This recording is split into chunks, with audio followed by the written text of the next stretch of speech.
कृष्ण और अरिष्टासुर की पराजय वृंदावन के शांत गांव में गोप, ग्वालियर लड़के और गोपियां, गांव की महिलाएं खुशी से रहते थे। अपने दिन मवेशियों को चराने, नाचने, गाने और कृष्ण की बांसुरी की मधुर धुन सुनने में बिताते थे। हालांकि मथुरा का दुष्ट राजा कंस, जो हमेशा कृष्ण को नष्ट करने की साजिश रचता रहता था, बेचैन हो रहा था। यह जानते हुए कि कृष्ण उसके पतन का कारण बनेंगे, कंस लगातार उसे खत्म करने के लिए राक्षसों को भेजता रहा। ऐसा ही एक राक्षस था शक्तिशाली अरिष्टासुर। अरिष्टासुर ने एक विशाल और भयानक बैल का रूप धारण किया। उसकी आंखें जलते हुए अंगारों की तरह चमक रही थीं और उसकी दहाड़ इतनी तेज थी कि उससे धरती कांप उठती थी।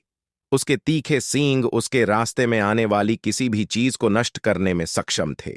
जैसे ही वह वृंदावन के गांव की ओर बढ़ा, गांव के लोग डर से भर गए और घबरा गए।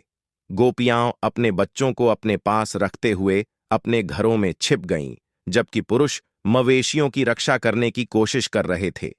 पूरे गांव में अराजकता फैल गई, क्योंकि अरिष्टासुर ने अपने रास्ते में आने वाली हर चीज को तहस नहस कर दिया। उस समय अपने दोस्तों के साथ खेल रहे कृष्ण ने तबाही को देखकर तुरंत खतरे को पहचान लिया।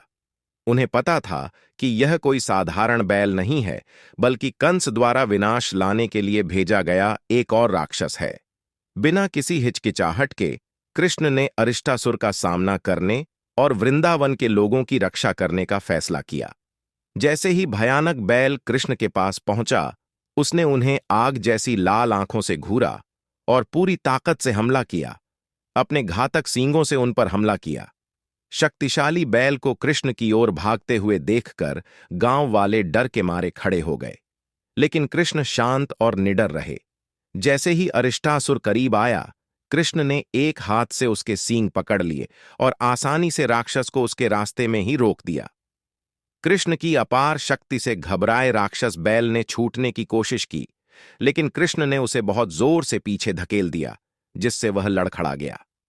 क्रोधित होकर अरिष्टासुर ने हमला करने का एक और प्रयास किया, लेकिन इस बार कृष्ण ने उसकी नाक की नथ पकड़ी और उसे इतनी ताकत से घुमाया कि बैल की सारी ताकत खत्म हो गई।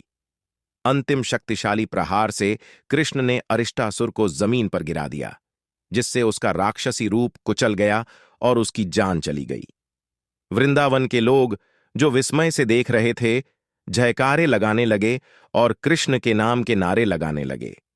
उन्होंने उसे घेर लिया, उसकी बहादुरी और दिव्य शक्ति की प्रशंसा की, क्योंकि वे बुराई पर अच्छाई की एक और जीत का जश्न मना रहे थे।